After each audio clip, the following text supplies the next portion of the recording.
to Babies in a Business, a podcast about business, marketing, growth strategy, staff, clients, babies, and marriage. I'm Christina. This is the handsome but unshaven Peter Pilarski.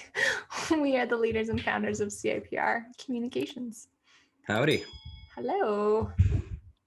Today we're talking about costs to consider when you're thinking about hiring in-house versus hiring an agency. And I like this topic a lot because there's a lot of unpacking to do when it comes to the onion of costs. There's a lot of layers to this one. It's true. Yeah, like we were actually just talking about this before we hopped on, but I'd like to talk about kind of the unpacking. Oh, agencies are so expensive. I'd like to unpack that a bit. But I know you've been talking the past few episodes about, that cost to hire, and the issues that come up when you haven't maybe hired correctly. Yeah. So I just start with obviously the most obvious, which is like salary cost plus burden costs. So, right, like taxes and benefits and all that stuff. So that's easy, right? That's an easy number to come up with. I think you can sort of say, I want to hire somebody for $50,000 a year and 20% burden costs or whatever. And that sort of gets you to a number. And I always think to myself, it's like a funny one because like, man, you can get a lot out of an agency for $60,000 a year, like a lot, a crazy amount actually. So anyways, that's a kind of a side note, but to your point is like, okay, so there's those hard costs. And then obviously there's an onboarding cost and the time that it takes for somebody to come into your organization, sort of get familiarized, get to know what their job is. There's obviously some training costs that would go into a full-time hire. There'd be some, I guess, so I mean, those are kind of the sort of top of mind costs that come like on the hard cost side of things. But I always ask this question, it's like, especially around the training side of things, it's like, if you're a small organization that has little knowledge and ability when it comes to marketing, I can't imagine any training that you'd be able to provide that would be meaningful. So anyways, that's a whole different story. But then what's the cost of like a bad hire, right? Like what's the cost to your business of like hiring somebody, hopefully within 3 months, realizing they're not the right fit, but could be longer, and not having that time done productively, being spent productively and sort of spinning your wheels, and then that person not working out because you didn't set them up for success or because they were the wrong hire or whatever, 100 factors that could be in play there.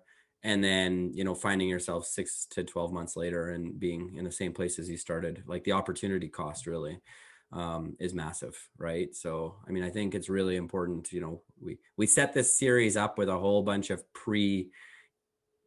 episodes about thinking through things, being strategic, sort of really kind of, because like the cost of a bad hire is huge, right? And the opportunity cost of not moving a program forward and being in the same place a year later on marketing is massive for your business, right? So, well, and especially when you're talking about like, okay, what gaps do you need to address? And, okay, the episode, where you at, right? Like, it's like, if you're in this time where your competition is gearing up and you got to go and you have all these needs, like, one, like hopefully you're being a little bit more proactive, but two, like sometimes you aren't and you need to hire someone quickly. And the whole mantra of slow to hire, quick to fire is sometimes a little bit difficult depending on what situation you're in. But one, I think try to be slow to hire and quick to fire, from even just a cost perspective. But I think about an example even in our own business where, we have hired and kind of gone through many iterations of what our team looks like. And I think of one particular hire, great individual. Agency was not the right fit for them. Right? We're fast paced, we're moving all over the place all the time. And we, the cost associated with that was like, we lost clients because that individual just wasn't performing. And I was busy with other clients and there was no eyes on those pieces. And so similar to other businesses, right? It doesn't need to be a marketing agency. Whatever your business is, if you hired wrong, then there could be those costs associated with contracts or prospects or whatever just falling through. It's actually crazy to think about if you think it through and what it really could cost you if you have a bad person in place, right? So Yeah.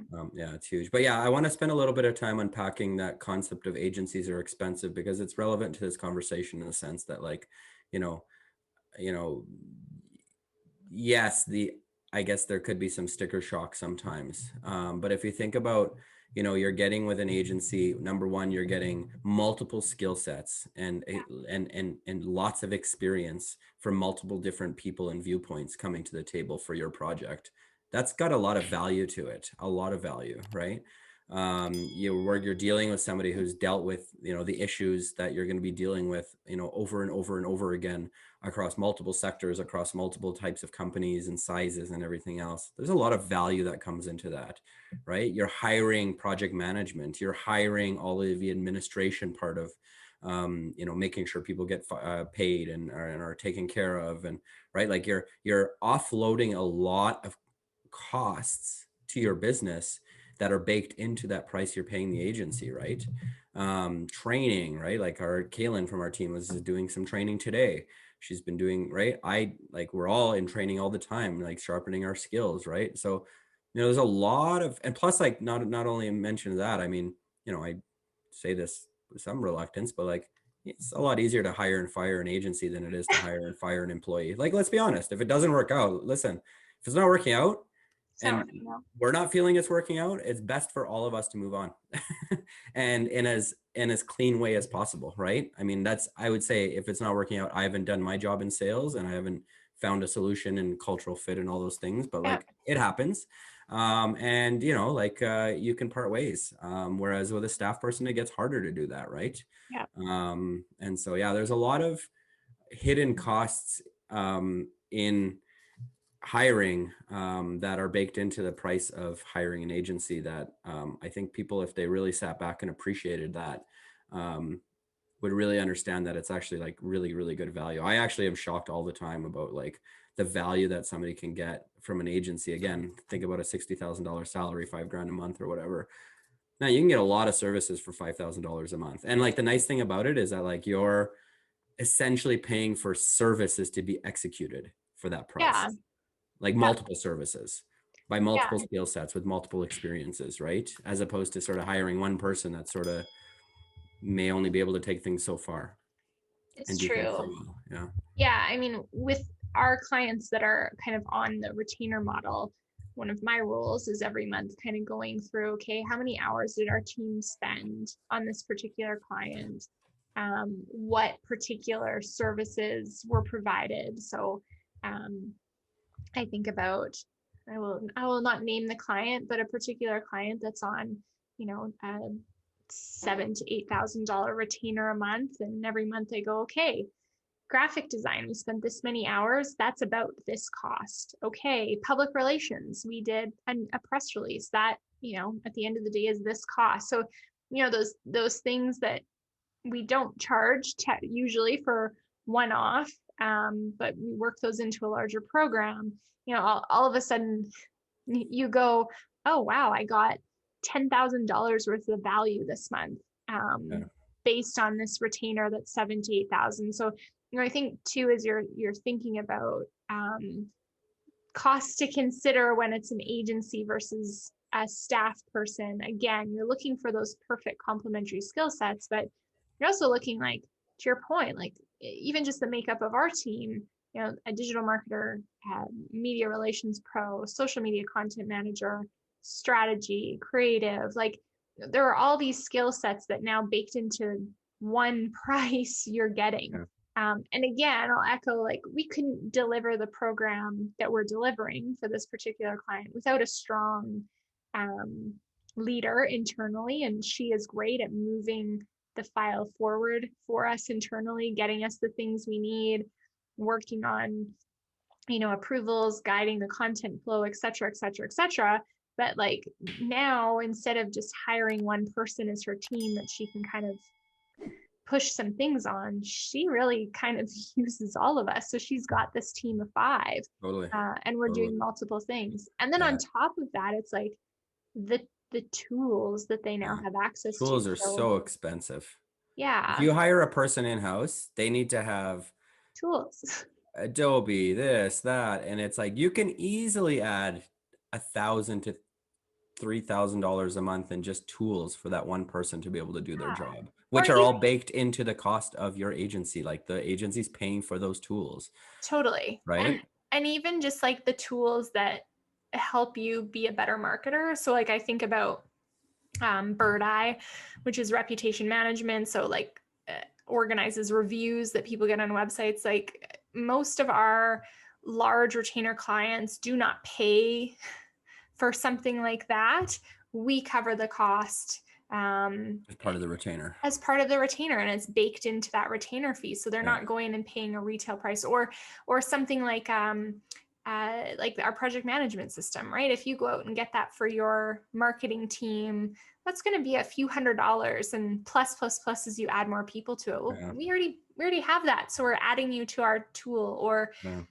we work with Cision on press releases, and We pay for a database every month. We pay for, totally. yeah, that our clients now all have access through us to that, right? Like we're pulling lists from there, but also like we're negotiating a rate on press releases or putting things across the wire, and we are then able to pass on savings because Yeah. you as a company are probably not going to do 12 news releases in a quarter, but us as an agency, yeah, we are. Yeah. So it's all those things that I think often surprise clients. Like if a relationship's coming to an end, or if there's just an agency review or something going on, and I can show like, hey, like here's all our hard costs and what's going on. It's always like this like real aha moment for them when they're like, oh yeah, there's so much value here. It's interesting, and I think sometimes it even surprises me.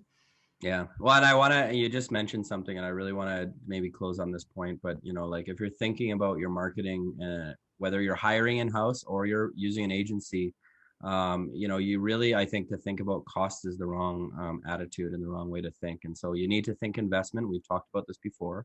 And then you really need to think about, okay, so like what problem am I solving? What is the economic value of that problem? So I'll give you an example again of the sales call I had yesterday with a guy who is at $2 million of revenue a year and would like to be at $3 million, right? So $1 million, that's a big amount of growth for a company that, like that's a lot, that's a lot, right?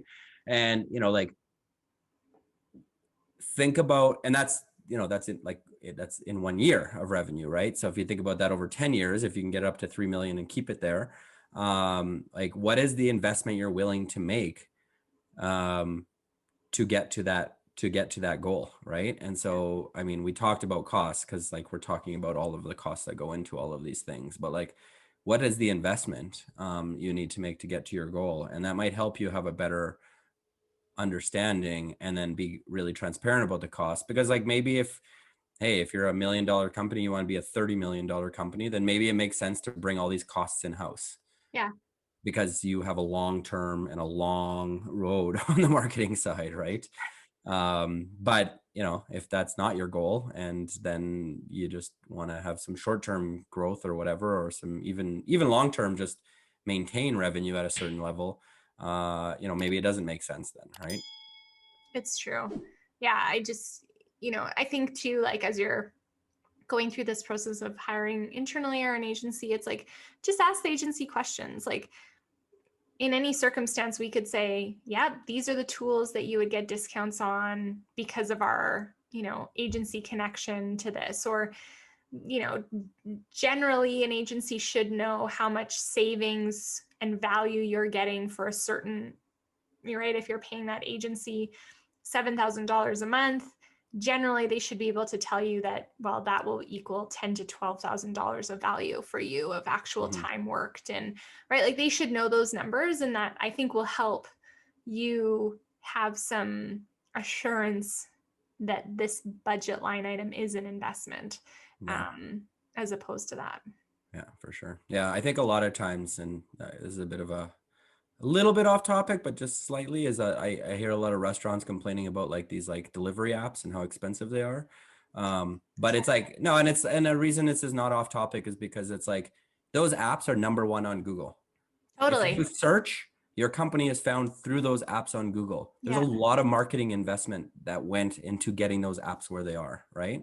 And I don't think people appreciate that, right? There's a lot of money that went into those them being where they are, right? And if you're going to be a company at a restaurant that's going to try to compete with them, it's going to cost you a lot of money.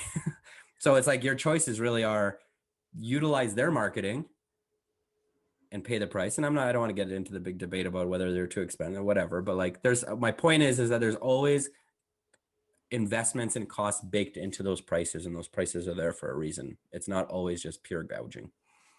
I love this example because Skip the Dishes uses the actor from Mad Men in their commercials. Nice. Don Draper. I don't know his real name. That's his character's name. Yeah. I just like to tie it back to the previous episode where you talked Mad Men.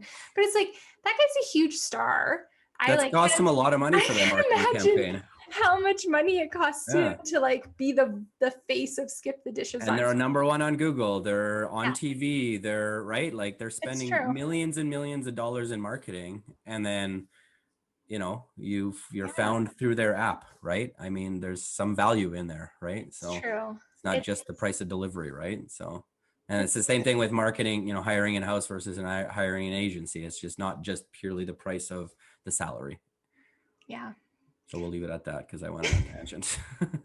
It's true. I mean, again, you have some practical questions to ask too when you're thinking about an agency and what you want, what tools you want to bring in-house or not. But think about all those costs, put them all on the table. Again, use your trusted advisors to have those conversations, I think is so important. Perfect. If you like the podcast, please like, share, and comment. We really appreciate it. Thanks. 3, 2, 1.